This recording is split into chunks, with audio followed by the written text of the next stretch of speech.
Kus Plus itu saya walaupun masa jayanya Kus Plus saya masih sangat kecil dan remaja, tetapi saya sangat ngefans sama Kus Plus karena buat saya apa kaitannya Kus Plus dengan Big ini? Ada. Jadi begini, tahun 2000-an sudah ada GPS, GPRS juga sudah teknologi canggih. Ayu Ting Ting masih bisa kena alamat palsu.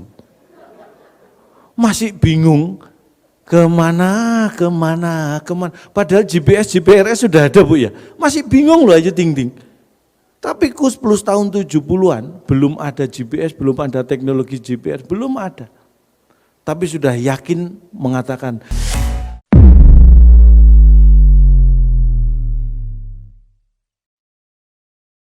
sayang, tapi apapun kondisinya buat saya, istri saya itu paling cantik sendiri. Makanya saya larang kumpul sama teman-teman Pak. Karena kalau kumpul sama temennya jadi nggak cantik. Cantiknya sendiri. Kamu itu paling cantik sendiri, udah jangan kumpul temen, saya bilang. Bukan apa-apa kalau saya, karena melihat istri, melihat wanita itu kan jangan hanya dari fisik. Saya dulu milih istri juga bukan karena fisik atau parasnya, tapi apa, kecantikannya dari dalam, inner beauty. Makanya saya larang keluar rumah. Karena begitu keluar juga udah nggak cantik. Cantiknya itu dari dalam. Udah kamu di dalam aja ya, udah biar cantik ya. Istri saya itu senang sekali. Tapi istri saya bangga karena saya itu hampir tiap hari loh Pak. Sejak menikah ini mungkin bisa dicontoh bapak-bapak ini. Sejak menikah saya itu hampir tiap hari ngasih duit sama istri. Dulu bener, begitu menikah besoknya mau ngasih hampir. Besoknya lagi mau ngasih hampir. Hampir tiap hari sampai sekarang. Nggak pernah kesampaian, hampir terus. Hampir. Dan istri udah nggak minta apa, karena kalau minta duit selalu saya kasih tahu jangan minta lagi gitu. Sekarang udah nggak pernah minta. Saya senang, alhamdulillah bersyukur banget. Job saya turun ini ya. Awal pandemi Pak, hampir semua job batal. Tahun 2020, April, Mei, Juni itu udah semua job yang sudah deal pun batal. Hanya ada beberapa yang sudah ngasih DP itu alhamdulillah, karena kalau udah DP kan hangus Pak ya. Tapi lebih banyak job yang hangus daripada DP yang hangus, makanya saya juga sedih gitu. Tapi istri yang pertama kali punya inisiatif ya istri saya Pak. Begitu job sepi istri langsung, Pak tak bantu Pak pemasukan. Pendapat istri saya itu kan pinter masak. Jadi kalau saya bilang, Ma bikinin kopi, masa aku kan bisa bikin sendiri gitu. Mah cuciin baju dong, masa aku cuci sendiri dong. Pokoknya saya minta apa aja jawabnya masak. Pinter masak istri saya. Jadi bikin kue kecil, istri saya itu hobinya bikin kue kecil, kue kering gitu kan. Dulu karena pandemi kemarin nggak bisa kemana-mana, akhirnya jualnya online Pak, lewat handphone. Alhamdulillah terbantu, begitu hari pertama jualan laku. Hari kedua saya lihat kok dia nyantai, nggak bisa jualan lagi. Ya hari pertama laku, hari kedua nggak bisa jualan. Loh kenapa nggak bisa? Yang laku handphonenya. Jadi jualan kue kering online lewat handphone, yang pertama kali laku malah handphonenya. Habis itu nggak bisa jualan lagi. Makanya kamu gimana sih? Untungnya banyak Pak. Ya, tapi kan nggak bisa jualan. Akhirnya saya terpaksa berikan handphone Pak, baru. Tapi second. Tapi baru Pak. Baru saya belikan, tapi second gitu tadi. Kayak Instagram saya tadi loh Pak. Jadi istri saya belikan handphone. Nah ini bapak-bapak. Kalau milih handphone hati-hati Pak. Tapi kalau pasangan bapak-bapak kan luar biasa. Istri saya itu soal teknologi handphone canggih. Saya nggak ngerti belajarnya di mana Pak. Mungkin sering googling di Yahoo Pak. Saya lihat. Loh, jadi nggak ada googling di Yahoo Bapak Ibu? Googling di mana? Berarti kalau istri saya di Yahoo harusnya Yahing dia ya. Kok nanti saya kasih tahu lah istri saya. Istri saya itu kalau mau googling dia masuk ke yahoo.com dulu, baru diketik google.com. Gitu. Itu lebih cepat katanya. Lebih cepat katanya, Google nyarinya dibantuin sama Yahoo. Jadi lebih cepat. Bisa dicoba Pak. Saya pernah nyoba lebih cepat memang. Kuotanya maksudnya lebih cepat habis. Istri saya itu soal IT lah, pokoknya kalau soal IT Pak, IT kan penting, apalagi tugas dari big ya, saya sebutnya BIG atau big? Big sama aja ya. Nah itu IT itu penting ya, teknologi sekarang ini kan sangat membantu, tugas-tugas berat sekali ya saya kira tugas ini. Kalau saya dulu, sebenarnya saya juga pengen punya cita-cita pengen jadi kepala big lah, seperti bapak saya. Bapak saya bukan kepala, bapak saya juga pengen maksudnya gitu. Bapak saya juga pengen jadi kepala big tapi nggak bisa. Saya juga pengen seperti bapak saya gitu. Sama-sama pengennya Pak, tapi nggak kesampaian. Nah, IT itu istri saya itu jago, mungkin karena saya kebetulan mertua saya almarhum beliau itu, bapak mertua saya itu orangnya visioner. Semasa hidup beliau itu handphone belum ada Pak, tapi sudah tahu ke depan itu sangat pentingnya IT. Makanya istri saya kalau cerita dulu waktu kecil, kalau pergi kemanapun pamit bapaknya, pesen bapaknya mesti, kamu harus IT. Itu mertua saya tahu pentingnya IT sejak istri saya kecil Pak. Jadi itulah makanya soal IT jago istri saya. Makanya saya dulu handphone, apalagi handphone yang lama-lama itu, mau saya password apa aja bobol Pak sama istri saya itu. Bener, biasanya kalau sampai password handphone suami diketahui istri biasanya Bu, besoknya ada diskusi kecil. Diskusi kecil tapi berkepanjangan gitu. Kalah, seminar nasional itu kalah lama. Dan diskusi itu berulang-ulang, walaupun sepertinya udah selesai tiba-tiba bisa muncul acara-acara diskusi di saat-saat yang tidak terduga gitu. Makanya itu yang saya hindari. Makanya saya cari handphone yang paling canggih. Handphone yang hanya bisa dibuka dengan wajah kita itu Pak, itu kan paling aman. Dibuka istri, ini pasti nggak bisa. Loh masih bisa dibobol Bu. Ibu-ibu kalau mau belajar soal membobol handphone sama istri saya. Handphone saya yang sudah canggih pakai Face ID masih bisa dibuka sama istri. Mungkin pas saya tidur Pak. Karena handphone itu nggak saya pegang hanya pas saya tidur. Selain itu pasti saya ada di saya, nggak mungkin dibuka. Mungkin kalau saya tidur ditempelin, dideketin ke wajah saya gitu. Tapi saya coba kalau merem kan nggak bisa padahal Pak ya. Mungkin mata saya dibuka gini kayak. Saya itu kalau udah tidur nggak berasa apa-apa, digini mungkin nggak berasa. Pokoknya intinya kebuka. Wah saya bingung, akhirnya saya bales Bu. Handphonenya saya belikan merek sama, tipe sama. Wah berarti handphone istri bisa saya buka kalau pas dia tidur kan. Besoknya pas istri tidur, saya rencana nanti malam ini handphonenya saya buka. Pas istri tidur, saya ikut ketiduran. Kan masih ada besoknya lagi Pak ya kan. Tidur barengan tiap hari sama istri. Besoknya ini saya jagain, jangan sampai ketiduran. Istri tidur, handphone saya ambil. Saya deketin ke wajahnya, enggak kebuka Pak. Saya mikir, apa kurang deket gitu. Saya deketin lagi, masih enggak kebuka. Sampai kira-kira jaraknya cuma segitu. Enggak kebuka juga. Semalaman saya enggak tidur, ini kenapa? Beda, saya mereknya sama, tipe sama kok. Di wajah istri enggak kebuka. Saya pikir-pikir, ternyata Bu, Bapak, istri saya itu kalau tidur nggak pernah pakai make up. Jadi handphonenya sendiri nggak mengenali wajahnya. Istri saya itu antara pakai make up dan nggak beda banget Bu. Makanya handphonenya sendiri, siapa ini nggak kena. Padahal itu pakai Face ID-nya dia, tapi nggak mengenali. Waduh celaka ini. Akhirnya supaya pengalaman Bu, supaya saya nggak terulang handphone saya nggak kebuka lagi. Sejak saat itu saya kalau mau tidur, saya pakai make up. Benar. Sekarang kalau mau tidur pakai lipstick, pakai alis Bu, pakai eyeshadow, pokoknya minor saya. Supaya nggak kebuka lagi, kan belajar dari pengalaman, itulah. Oke, kenapa saya cerita seperti ini? Karena tadi yang disampaikan Mbak MC-nya tadi, yang bisa berakhlak ya yang itu, kebalikan saya banget nih. Akhlak saya itu diragukan Pak.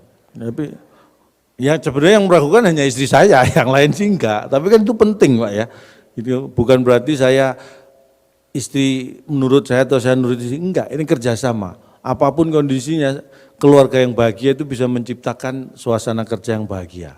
Makanya harus dimulai dari keluarga. Kalau bapak-bapak, ibu-ibu kerjanya senang, berarti keluarganya bahagia. Kayak contohnya saya, kerjasama itu penting, apalagi sekarang nih Bapak Ibu dulu sering WFH, work from home. Nah kadang-kadang kita repot Pak, pandemi ini membuat kita 180 derajat berubah perilaku. Kalau dulu work from home, Dulu work di office, sekarang work from home. Kalau dulu bolos di rumah Pak ya, kalau sekarang bolos harus ke kantor, malah ribet. Kan kerjanya di rumah, kalau bolos berarti harus ke kantor Pak ya. Sekarang malah repot mau bolos itu. Makanya terus di rumah kerja, anak sekolah juga dari rumah. Kita yang bukan guru dipaksa atau terpaksa menjadi guru di rumah. Makanya kuncinya kerjasama, itu yang paling penting. Suami istri kerjasama, saya bagi tugas kalau sama istri. Jadi pelajaran tertentu yang ajar istri, pelajaran lain saya gitu. Kalau matematika, bahasa Inggris, fisika gitu istri Bu yang ngajar. Kalau saya ngajar pas pelajaran kosong. Jadi loh, pelajaran kosong itu ngajarnya paling susah loh. Nggak ada kisi-kisinya Pak ya. Jadi mau diisi apa itu improvisasi semua. Enggak ada pedoman pelajaran kosong itu enggak ada pedomannya. Tetapi yang aneh, kalau kita ingat-ingat kita jujur pada diri sendiri. Sehebat apapun kita dulu saat sekolah, sepintar apapun kita, pelajaran yang paling membahagiakan adalah pelajaran kosong. Ya enggak Bu? Semua murid begitu ada pelajaran kosong itu pasti happy. Sepinter apapun, kalau pelajaran kosong, wah seweneng. Makanya itu terbawa sampai sekarang, tidak terasa. Buktinya apa? Loh, buktinya sekarang, omongan saya kan kosong, nggak ada isinya. Tetapi ditunggu, bikin happy. Terbawa Bapak Ibu sampai sekarang, itulah. Makanya saya senang sekali bahwa saya itu selalu omong yang nggak ada isinya. Makanya saya sering diundang di perusahaan jadi motivator. Awalnya saya ragu-ragu, tapi ternyata inputnya itu saya membawa perubahan selama jadi motivator. Itu yang membuat saya bangga. Walaupun saya komedian tapi sekarang lebih sering jadi motivator karena saya yakin saya sukses jadi motivator. Karena prinsipnya motivator itu adalah orang yang pintar ngomong, belum tentu praktek. Itu motivator, makanya saya yakin sukses karena saya seperti itu. Pintar ngomong, prakteknya belum tentu. Makanya waktu saya diundang perusahaan ini, ada perusahaan yang ngundang saya jadi motivator Pak. Besoknya tutup. Aduh, enggak Bu, saya diundang kan hari Sabtu, Minggu kan libur Bu, tutup. Besoknya tutup, tapi Senin itu buka lebih semangat karyawannya itu. Wah ada perubahan katanya gitu. Bahkan yang lebih parah itu ada perusahaan ngundang saya jadi motivator. Perusahaan ini kondisinya karena pandemi sudah luar biasa tertekan secara finansialnya. Jadi 50% karyawannya akan di PHK Bu. Bahkan nama-nama yang akan di PHK itu sudah ditentukan. Sebelum mem-PHK itu mengundang saya jadi motivator di perusahaan tersebut. Ini yang membuat saya sampai sekarang bersyukur. Seminggu setelah saya mengisi, saya dapat telepon dari kantor tersebut. 50% karyawan yang namanya sudah ditentukan akan di PHK itu semua batal di PHK. Karena yang di PHK 50% lainnya. Jadi ada perubahan nama-nama yang di PHK. Jadi saya tetap membawa perubahan, itu yang bikin saya bangga. Karena intinya itu, makanya saya katakan penting sekali suasana kerja. Saya apalagi seperti saya tadi Bu, wah masalah itu ada aja di mana-mana, apalagi sekarang di rumah itu. Anak belajar aja, ini contoh sederhana. Laptop sudah saya siapin, anak belajar, baru saya tinggal 5 menit, Pak teriak panggil-panggil, apa sih? Sinyalnya hilang, waduh sinyal sudah saya betulin. Saya tinggal nggak sampai 10 menit, teriak lagi panggil, Pak apa? Gambarnya hilang. Gambar Bu, videonya hilang, saya buka lagi. Saya tinggal 5 menit, Pak apa? Suaranya hilang, waduh. Saya betulin, saya tinggal, setengah jam saya nggak dipanggil. 40 menit nggak dipanggil, saya lihat, anak saya yang udah hilang.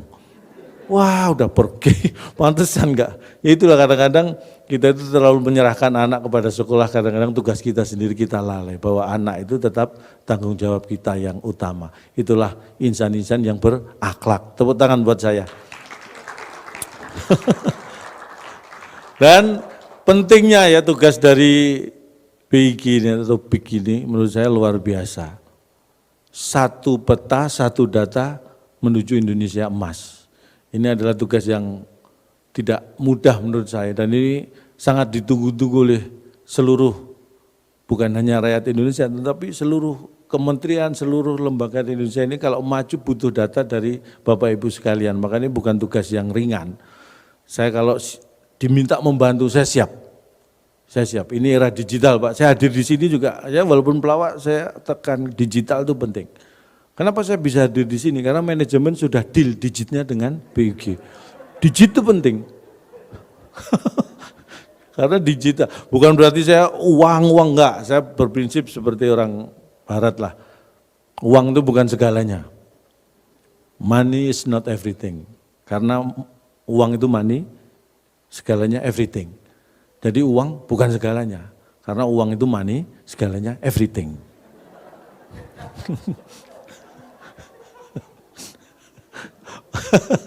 Makanya saya sekali lagi saya bangga, ini tugas yang berat. Bukan berarti tidak bisa dilakukan. Saya yakin kalau melihat Bapak Ibu dengan suasana yang seperti ini, semangat kerjanya luar biasa, saya kira tugas ini akan bisa sukses untuk diselesaikan. Dan saya siap membantu apapun data yang nanti diperlukan Pak, jumlah pelawak di Indonesia, sebarannya di seluruh Indonesia di mana aja, akan saya bantu. Karena kalau kita mikir dulu peta itu kan bentuknya hanya ya kayak atlas saja, kalau kita punya buku atlas dulu belajar pulau-pulau gitu. Ternyata sekarang dari peta data, bukan hanya peta tapi ada data yang berkaitan dengan peta tersebut. Makanya ini harus menjadi acuan utama supaya sumbernya sama dan itu harus benar. Kalau sumbernya tidak benar semuanya jadi salah. Makanya benar salahnya yang lain tergantung Bapak Ibu sekalian. Itu. Jadi Bapak Ibu ini bukan hanya mewujudkan peta dan data, tapi pejuang kebenaran. Dan itu yang tidak ternilai harganya. Seperti kenapa saya berdiri di sini? Saya berusaha untuk membantu Bapak dan Ibu supaya lebih fresh, lebih segar untuk mencari kebenaran. Kayaknya heroik gitu Bu ya. Bu jangan nangis Bu, ini pelawak loh Bu. Ibu malah ada yang mau nangis, terharu. Nggak usah Bu, santai aja Bu, ini hiburan. Saya tidak ingin membuat Ibu menangis tapi tertawa. Bahagia, yang penting bahagia. Lupakan dulu tugas, walaupun karena tugas berat itu karena saya punya prinsip Pak. Pekerjaan atau tugas seberat apapun itu akan terasa ringan kalau tidak saya kerjakan. Itu prinsip saya dari dulu, makanya saya nggak lama jadi karyawan. Saya betah jadi karyawan, tapi selalu ketemu atasan atau bos yang nggak betah punya karyawan saya. Apes Pak, saya itu apes. Heran, padahal saya semangat kerjanya kayak tadi saya ceritakan, apes. Pentingnya minim aja peta. Ini kalau teknologi sudah canggih, kayak contohnya aja Pak, saya ke sini, mungkin dulu peta ya, kemana-mana itu butuh peta. Tapi sekarang sudah ada GPS, ya kan? Pakai teknologi sudah bisa. Tetapi ada hal-hal masa lampau yang tidak bisa kita tinggalkan. Ini contoh. Saya itu ngefans banget dengan salah satu grup legendaris Indonesia, Kus Plus Pak. Kus Plus itu saya, walaupun masa jayanya Kus Plus saya masih sangat kecil dan remaja, tetapi saya sangat ngefans sama Kus Plus karena buat saya, apa kaitannya Kus Plus dengan BIG ini? Ada. Jadi begini, tahun 2000-an sudah ada GPS, GPRS juga sudah teknologi canggih. Ayu Ting Ting masih bisa kena alamat palsu. Masih bingung kemana. Padahal GPS, GPRS sudah ada Bu ya. Masih bingung loh Ayu Ting Ting. Tapi Kus Plus tahun 70-an belum ada GPS, belum ada teknologi GPS, belum ada. Tapi sudah yakin mengatakan, di sana rumahku dalam kabut biru, tertutup kabut saja, Kus Plus yakin di sana rumahku, belum ada GPS. Makanya saya itu salut dengan Kus Plus itu, luar biasa. Cuma ini Pak Marfai dan Bapak Ibu sekalian, ini kalau kita lanjutkan lagu itu, pengetahuan geografi Kus Plus yang menurut saya kurang. Makanya Kus Plus satu pun nggak ada yang kerja di BUG kan. Karena kemampuan geografinya itu kurang. Karena lagu itu kalau dilanjutkan, ke Jakarta aku kan kembali. Nah, kalau kembali kan ke Denpasar bukan ke Jakarta. Geografinya berapa Kus Plus ini? Ke Jakarta kok kembali? Enggak ada. Jakarta itu di DKI. Kalau kembali ke Denpasar, ke Ubud, nah itu kembali. Ini menunjukkan geografinya kurang. Tapi apapun itu saya ngefans banget sama Kus Plus. Walaupun dulu hebatnya lagi apa? Kus Plus itu dapat ini kalau kita sekarang ya mau dapat rekor muri, mau masuk di muri itu harus menciptakan prestasi yang baru atau memecahkan prestasi yang sudah ada. Itu baru masuk muri. Tapi Kus Plus ini nyantai Pak, nggak perlu usaha macam-macam. Cuma ganti drummer, masuk muri. Ya Bu ya. Dulu namanya Kus Bersaudara, drummernya Nomo Kuswoyo. Nomo keluar, masuk muri. Jadi cuma ganti drummer, Kus Plus masuk muri sebagai drummer. Masuk muri sebagai drummer tapi. Itulah hebatnya Kus Plus. Cuma yang ada gebah dulu Kus Bersaudara. Bapak Ibu tahu nggak kenapa Nomo keluar dari Kus Plus? Kus Bersaudara. Nah ini bocorannya saya mungkin terlambat nggak penting tapi untuk sekedar informasi. Nomo Kuswoyo itu keluar dari Kus Bersaudara karena dulu pengen mengganti nama Kus Bersaudara ini. Tetapi teman saudaranya yang lain nggak setuju makanya dia cabut. Dulu Kus Bersaudara ini mau diganti oleh Nomo Kuswoyo menjadi Kus Nul Khotimah. Jadi ibu-ibu saya tungguin. Lagian jangan didengerin Bu saya Bu. Jadi intinya itu. Cuma yang saya pikir gegabah ya dari Kus Bersaudara kok tiba-tiba diganti Kus Plus gitu kan. Terlalu buru-buru kan minim harus periksa ke optik dulu ya Bu ya harusnya ya. Kan siapa tahu minus apa silinder gitu. Kok tiba-tiba udah plus saja optimis banget. Mungkin karena usia juga rata-rata kalau usia segitu kan plus memang pandangan. Dan saya mungkin waktu saya biasanya nih Bu, kalau saya ngisi acara itu ya, ada panitia yang ngasih tahu, ini kok gini semua, ini nggak ada yang ngode waktu nih. Saya sudah feeling mau disiksa kalau ini kok.